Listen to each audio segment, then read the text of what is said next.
Welcome to Reach TV, where we bring Circle C Ranch to you. And welcome to week 6 of virtual camp! That's right, we are in the middle of our virtual camp season and we are so excited you are here to join us. We have a lot to fill you in on. We have a full show for you tonight, but to get us kicked off, we are going to tell you what's going on in the world with our news segment. So let's go. Welcome to the news. Now, before we dive into world news, let's talk about what's happening here at Circle C Ranch. We are in week 6 of virtual camp. Can you believe it? I really can't. It's flying by. And if you've missed anything, we got you covered. We have a playlist on YouTube that has all of the things we've been posting, so make sure to check that out. But specifically, if you have not been following along with our shootout series, now is the time to hop on the bandwagon because things are heating up. Things are about to just go to the next level. Just trust me on this. Make sure to catch up if you haven't yet. But let's talk about the world news. What's going on in the world? Let's find out together. If you thought to yourselves, chocolate cannot get any better, well, this Tesla engineer would disagree with you. This guy, who clearly had something to do with the design of the Cybertruck, designed these chocolate chips. And he says they melt at the perfect melting point. They're the perfect shape. So, I mean, I'm not going to disagree with him. He's probably super smart, but I would definitely eat those chocolate chip cookies. Now, along the lines with Tesla, Elon Musk, have you ever wondered what space smells like? Well, if you did, I have very good news for you. This perfume company has decided to create the scent of space. Now, how do you know what space smells like? Not sure. Pretty sure if you're like in space without a helmet, it like crushes your skull. But like, who cares? If it's what space smells like, I'm super into it. So if you're into that too, here's the perfume. Let's all get one and smell it. Our final story takes us all the way to Texas. This story has been developing all throughout quarantine. It started with this church who took the same technology of a t-shirt cannon and would launch toilet paper to people in need. But as quarantine has gone on, they have done more and added to what they do. They bought a trailer, they put musical instruments, they did worship on the road, they bought a catering trailer, and they're doing barbecues for people. It seems like the longer quarantine goes on, the more they are doing. Barbecue Baptist Church, if you're listening, if you're out there, you always have a home here at Circle C Ranch. Come on up and whip up some barbecue. Actually, Texas might be on the list of states that are not allowed to come to New York, so we might have to wait on that. Anyways, this next part of the show is all about you. It's our weekly challenge. So, Morgan, take it away.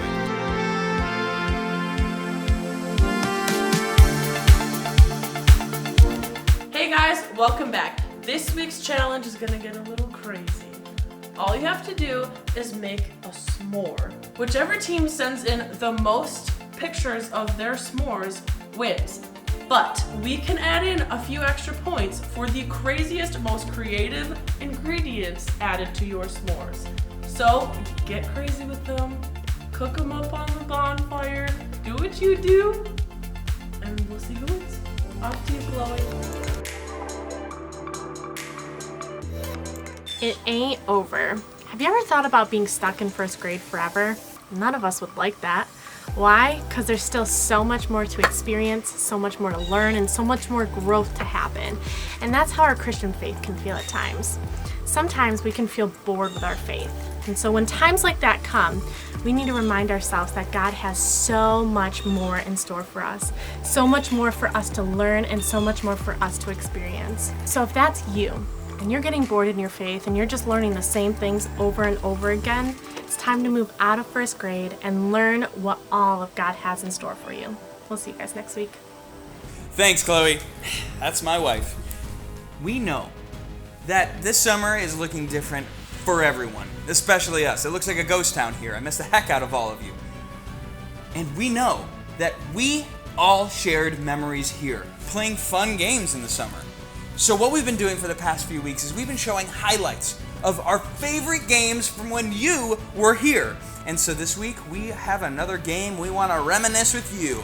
How many of you guys remember Storm the Fort? When we took the muddle puddle that was grown over and we created a masterpiece, a game with kayaks, with launching cannonballs, with bridges, with alligators. If you don't know what I'm talking about, enjoy these clips.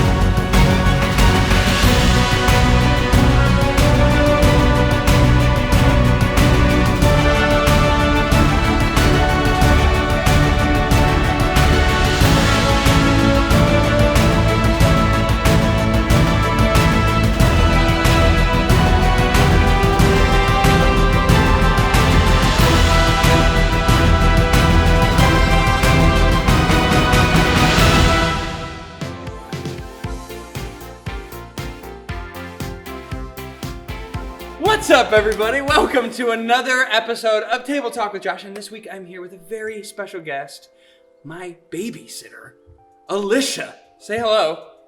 Hello. You don't babysit me anymore. I sure don't. Yeah, we got to get that established. But no, we're here, and this week we're talking about It Ain't Over. That's the theme. We've been talking about what it means to come to know Jesus, and now, well, once you come to know Jesus, it ain't over. The party hasn't stopped. And so, Alicia, I would love to hear what your story is and the point of the story where you decided, hey, it ain't over. There's actually more. So tell us your story. All right, let's start. When I was born, no, I'm just kidding. I accepted Christ probably in middle school years. I discovered a camp called Circle C, and I don't know if you've ever heard of it. I have. And I heard about Jesus there. But I had also been going to a Christian school, so it wasn't like it was something new, but it was presented in a way and at a time where I was accepting of it and ready to make that change. At the same time, you leave camp or you go back home and you get into the same routines and really nothing was changing. But then I hit high school. Okay. And that's when it got real. So what do you mean high school got real? So high school became the time when I knew that just from past history with my family, I knew I didn't want to follow that tradition or those mistakes, so to speak, that my family had already set in place after generation and generation and generation. So I knew I wanted to do something totally different. Yeah. What that wasn't quite sure yet, but I knew that I didn't want that to be my life story. Okay, so now so you decided, I don't want to make the same mistakes that I've seen made. And so when you took that next step, what did that look like in your life? So I actually left that Christian school I was talking about earlier and headed to a public school, which was a whole new world. They are different. It's totally different. Things I had never even seen or heard. And I was just like, what's going on? But I also had a great youth pastor, Wayne Aram. I've heard of him. Yeah, he's a nice guy. Yeah, he's good. He's a good guy. You should get to know, say hi to him every now and then. He challenged us at one point to start Bible clubs in school. And I was like, that sounds cool. Good luck to all those that do it. Right. I'll be praying for you. Who's going to do that? Yeah, who is it? I don't know, but it's not going to be me. It was me. Spoiler. So I went to a pretty small school. Only a couple hundred people total in the school. It was just very small. But I was going to start that Bible study in my school. Whoa. And that's exciting. It was very exciting. Okay. I was pumped. Yeah. That was the only one that came. So you have to, back in the day, I don't know what it's like now because I'm not in high school anymore, but you had to get permission from the school and you had to get faculty to help you and you had to, make signs and posters and have announcements and do the whole jazz. And I did it before school, just a half an hour before school started, just to try to get some people to come in a little early, figured if there was any other clubs, whatever. No one liked me. And it was just you. Just me. For how long? I did it for almost 2 years. So I was only there for 2 years. I want to say a year and a half. Okay. Of the school time. And so it was a struggle. Did it grow? It never grew. It was just you. Just me. Whoa. Yeah. So I was the kid that also carried my Bible around and took that challenge. Always got asked the questions, why do you do it? Yeah. I just wanted to be that light for somebody in my school. So whether or not I ever change someone's life from it, I don't know, but I feel like people remember it. Yeah. So if you remember something like that kind of triggers that memory, then maybe you ask questions as you get older. It's just like planting seeds. It is. You planted so many seeds. Yes. You made the step and it wasn't easy. I can't imagine that's easy. No. And it wasn't easy for like the faculty person that was helping me, because they were getting up early to come and help me, like, because they had to be in the school. Mm-hmm. But it was just me.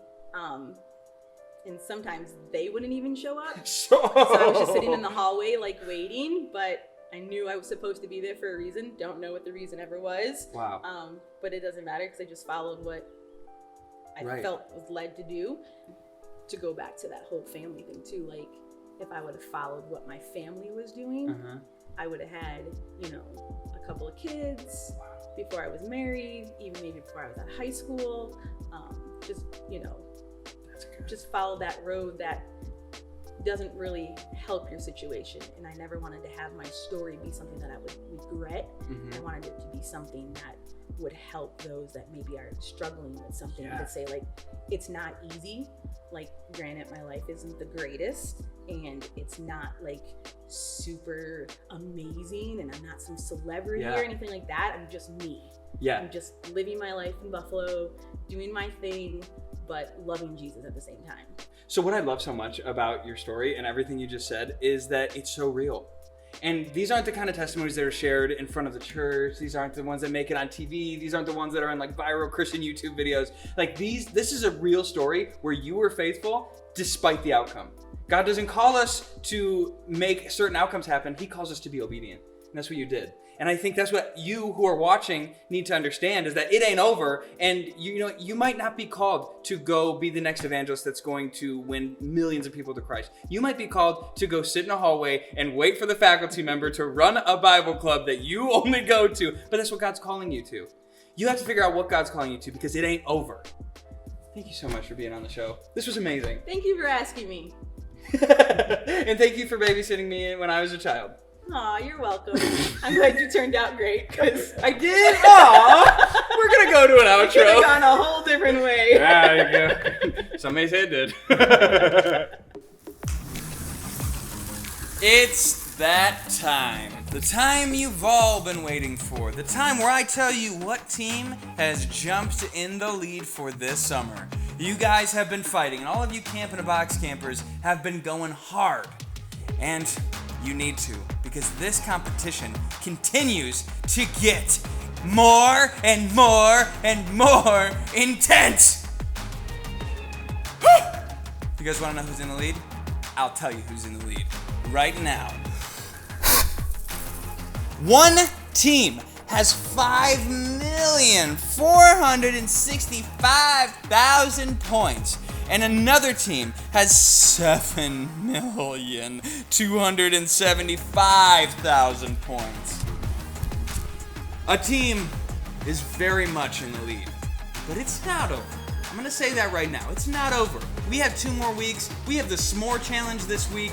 Whip out some s'mores. Get it going. Memorize the verses. Throw some confetti. You guys ready to find out who is in the lead right now? The team that is in the lead, week numero 6 of summer 2020 virtual camp, is the Daltons! That's right, the Daltons. You guys are back in the lead after the Clantons stole it from you. Clantons, you've been in the lead. You know how it feels. So take it back. And Daltons, keep fighting, because if you lose your momentum, you could lose it all. So we have 2 more weeks. Thank you guys so much for tuning in. If you have not subscribed to this channel yet, come on, hit that button. And we will see you in the next one.